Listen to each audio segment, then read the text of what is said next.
ያው ከብዙ ነገር ፕሮጀክት አድርገን እንድሰጣት ብሎኝ ነው ይዤ የመጣሁት። ተመልካቹና መጥፎ የሚሆን ጥሩ በደንብ እንትን እንደምትይዝ አላየሁትም ላይም አልችልም። እኔ እንዳላይ ከፈለግሽ ኖርማል ነሽ።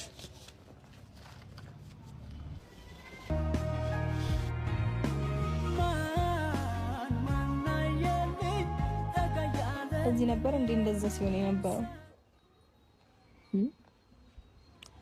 ልጄን ካልሰጠሽኝ ልጄን ካልወሰድኩኝ ምናምን ሲሉ የነበረው ለዚህ ነው።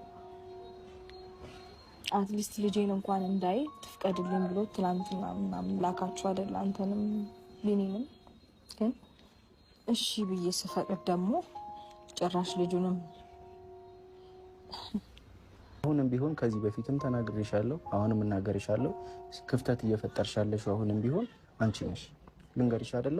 አንቺ ራስሽን ማስከበር ማትቺ ከሆነ ባለቤትሽን ማስከበር ማትቺ ከሆነ በአንቺ በቁጥጥርሽ ውስጥ እሱ ማስገባት ማትቺ ከሆነ በጣም ላንቺም ከባድ ነው፣ ለሱም ከባድ ነው። ብዙ ነገር ከባድ ነው የሚሆነው። ግን ከይቅርታ ጋር ማለት ነው ይሄንን ነገር እኮ ማድረግ ያለበት እሱ ነበር፣ እኔ አይደለሁም። እኔ እኮ ሴት ነኝ እውነት ማለት ሴት ልጅ በባሏ ትከበራለች እንዴ? ሴት ልጅ እንዴት ነው እንደዚህ እንዳታረጉ ምናምን ብላ የእሱን ክብር ሁላ ልትልለት የምትችለው? እሱ እንደዚህ ሆኗል፣ ተሰርቶበታል፣ አደንዝዘውታል፣ ምን ብለውታል እየተባለ ባለበት ሰዓት ልጁ ደንዝዞም ይሁን አፍዝዘውትም ይሁን ምንም አድርገውት ይሁን አብርሽን፣ አንቺ ደግሞ ይሄን ነገር እንደዚህ እየተባለ እንደገና ደግሞ አሰርተውበታል እንደዚህ አድርገውበታል እየተባለም ይሄን ነገር እየሰማሽ በሰዓት በምን ይሉታል ይሄ ሁሉ ነገር እየሰማሽ አንቺ ደግሞ በቃ አፍዝዘውትም አደንዝዘውትም ከሆነ ይሄ ልጅ አንቺ ያንን ኃላፊነት ወስደሽ ነገሮችን ማስተካከል አለብሽ እንጂ ይሄ ከፈዘዘም የራሱ ጉዳይ ከደነዘዘም የራሱ ጉዳይ ልትያ አይገባም።